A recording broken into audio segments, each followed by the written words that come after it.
Your life's not like anyone else's, and chances are you found yourself on adventures you never planned to take. It's all part of this crazy journey we call life. Learning how to embrace the unexpected while working to live your best life is not easy, but you've come to the right place. Because in my world, if it's highly unlikely, it's practically guaranteed to happen. I'm Lavina Perry, and this is the Highly Unlikely Podcast.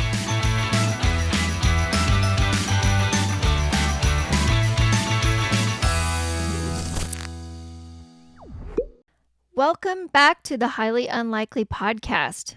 Are you feeling stuck in a rut, knowing that there is more you should be doing with your life, but not quite sure how to move forward or even which direction to head?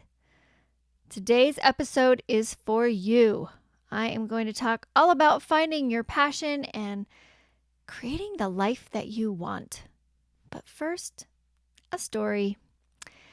In 2017, I woke up one morning after a very difficult night, which was just at the end of a very difficult few years, with clarity that I hadn't had in so long. I had a child that had some significant struggles that made parenting an extreme challenge.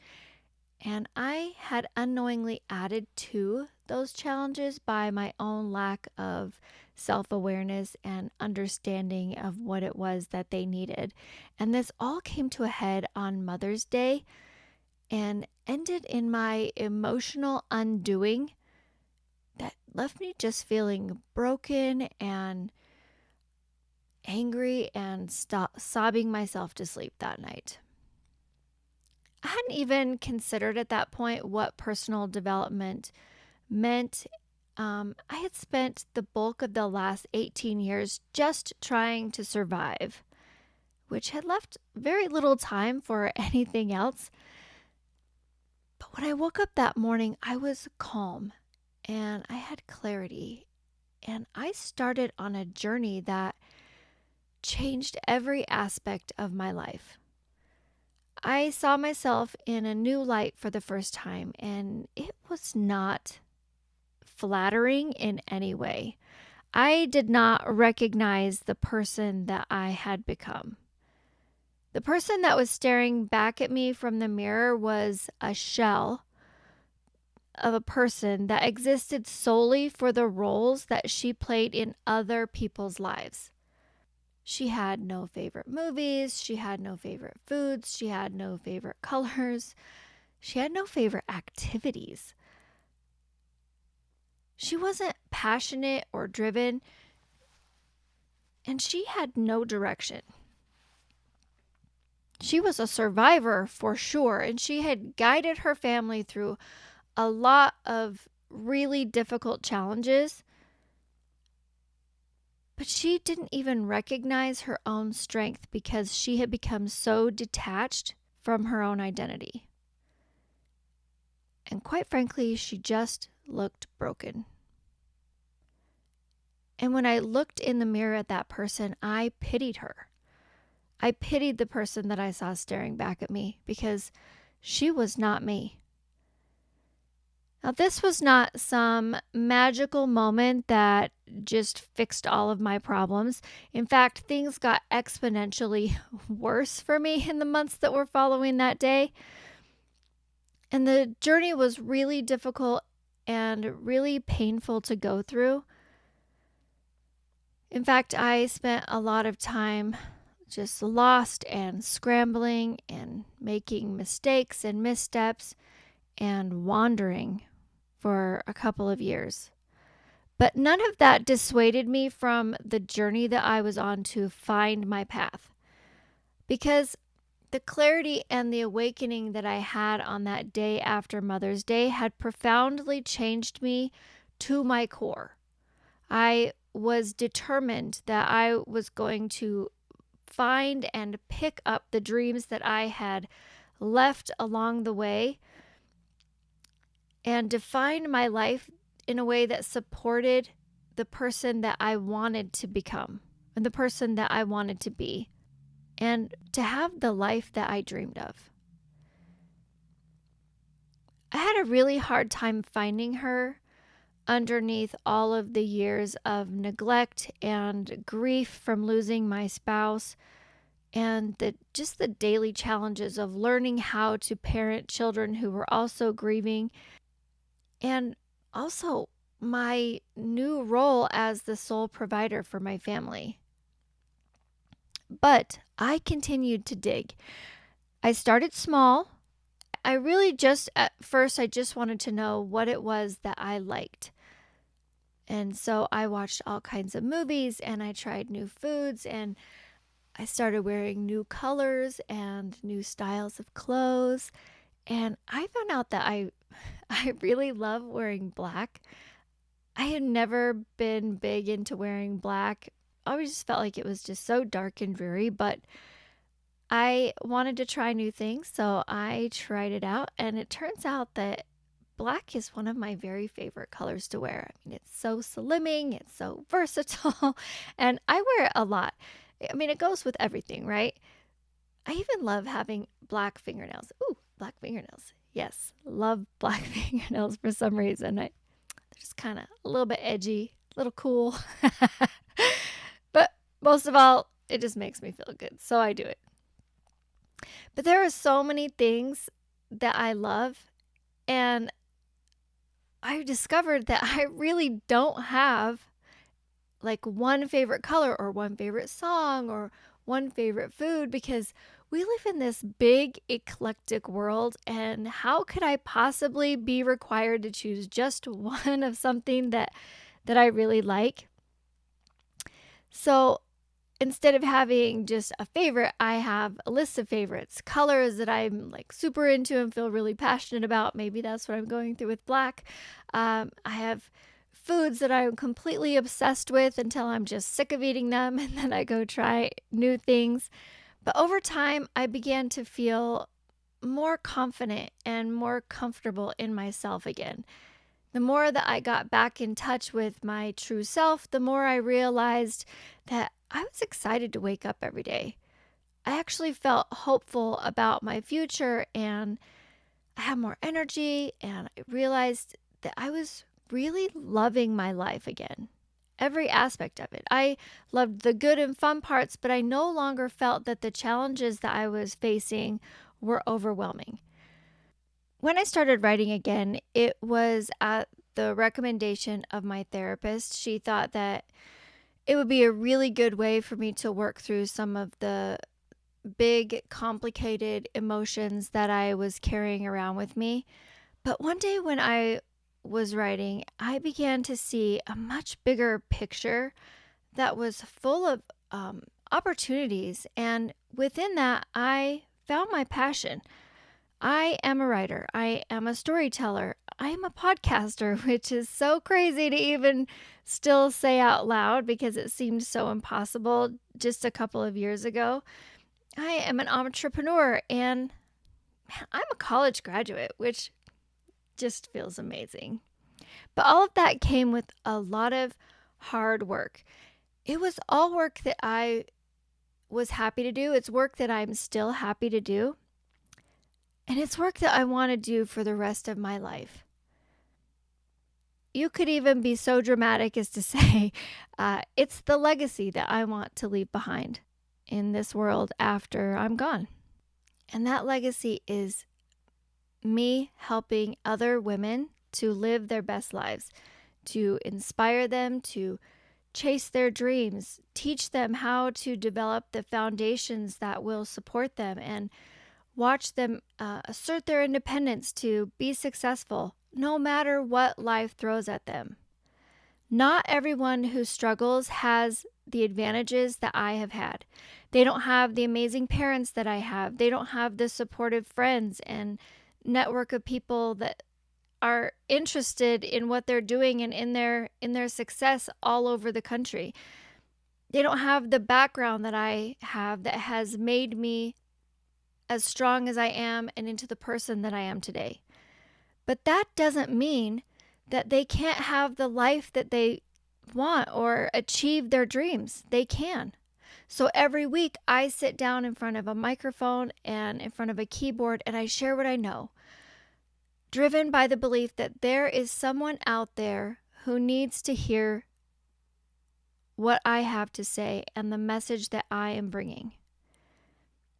That beautiful but beaten down woman who woke up this morning realizing that she has taken a few wrong turns in her life and she's really unhappy, and sees this person staring back at her from the mirror that she doesn't even recognize, and realizes maybe for the first time that there's some big changes that she needs to make in her life, and she needs to start a journey with an unknown destination, and is maybe feeling terrified and discouraged.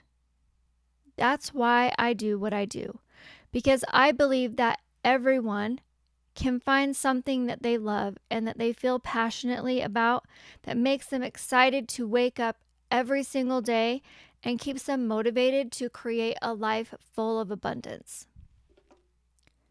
So if you are struggling, I have a message for you. It is never too late to make changes and start a new path. It is never too late to go back to school and finish your degree.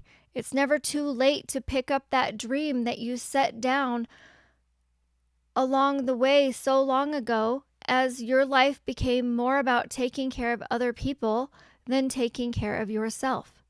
It is never too late to create hard and fast boundaries in your life to create the space that you need to work on writing that book or building that business or developing that talent that brings joy to your life. It's never too late. So if you're like me and you have big dreams for your life, here are some things for you to consider. What dreams did you once have? Chances are you still find joy in whatever it was that you used to find joy in. And you may find that it is no longer your life dream, but somewhere within that thing that brought you joy, there may be little nuggets of happiness that will lead you to what you want to pursue and your new dream for your life. The next thing is try new things. The best way to find what you're good at and what you really enjoy is by trying all sorts of new things. Wear new kinds of clothes, try new activities, take a class, watch a different kind of movie than you normally watch. There are a million ways to try new things, and it's the very best way to find out what you like and what you're good at. I never, ever considered anything math related for a degree in school. I hated math, and I actually believed that I was really, really terrible at math, but I needed an elective for my associate's degree, and there were very few classes that were still available when I was choosing my classes. So I signed up for an accounting class. I figured it would be helpful with my personal finances to have a little better understanding of accounting. And you know what I found out? Not only was I really good at accounting, I loved it. And that one class led me to changing my degree and to change my major to getting a degree in accounting and then a degree in finance. And I love accounting and finance, but I never would have discovered that if I wasn't willing to try something new that was outside of my comfort zone, because I already had a preconceived notion that I wouldn't like it. And this one thing has really turned me into a person that tries new things that I think I will hate all the time just to see how I really feel about it and not just my ideas about it based on one experience. So never be afraid to try something new because it might end up being something you really love and something that you're really passionate about. The next thing is to go on adventures. Adventure seeking builds a rich and full life. But a word of caution, adventure seeking can very quickly become a lifestyle. So be careful with the adventures and try not to get too addicted to them unless you're looking for an adventure lifestyle, because they're just so much fun. Next is start doing something that is called homework for life. This is a concept that Matthew Dix talks about in his book Storyworthy. And this is a really cool way to do a little bit of journaling, but also to keep track of just things that happen. So what you do is each day you're going to write down just some memorable moments from the day. And it doesn't have to be anything that's extraordinarily important, just whatever was the most memorable event from that day or the most important thing that you feel like happened that day. And by doing this practice, it is a way to sort of capture what might have been a life-changing moment that you didn't recognize while it was happening, but it's something that you can use to reflect on and to go back and see, like, where was I 6 months ago compared to where I am now, and the little one-line important events or those little memories that you've captured really create just a neat snapshot into where you were and what your headspace was during that period of time. And it's a really good way to just kind of track those things, but it also like holds on to memories for you, because we don't even realize how much we forget, how many seemingly unimportant things that end up being important later that we didn't ever like write down or keep track of. And so this helps you to capture those memories, to be able to hold on to them. The next thing is to create boundaries and make the decision to live your life without fear. Boundaries create the space that you need to pursue things that are really important to you. I cannot stress this enough, because this is one of the foundations for success that are really fundamental to any sort of long-term success in your life. And creating boundaries makes the people in your life really uncomfortable. So this is something that requires you to proceed despite the fear, because fear will keep you trapped and imprisoned by the boxes that you have created for yourself. And redrawing those boundaries to accommodate your dreams, it isn't an easy thing to do. And for a time, it can actually make your life feel like it's more complicated. But this one thing can be so life-changing, and it can lead to the growth and create the space that you need to be able to find yourself and have the life that you want to have. And lastly, never give up trying. Finding your passion in your life will bring you happiness and joy. So don't give that up for anyone or anything. Finding your passion in life gives you purpose, and it makes you get excited about your life. There is intrinsic value in knowing what you were put on this earth to do, which leads you to happiness and peace. And that's all that I have for you today. Until next time, take care of yourself, be kind, and live your best life. If you enjoyed today's episode of the Highly Unlikely Podcast, you can find more by following me on Facebook at A Highly Unlikely Life, or find me on the web at ahighlyunlikelylife.com. And don't forget to subscribe.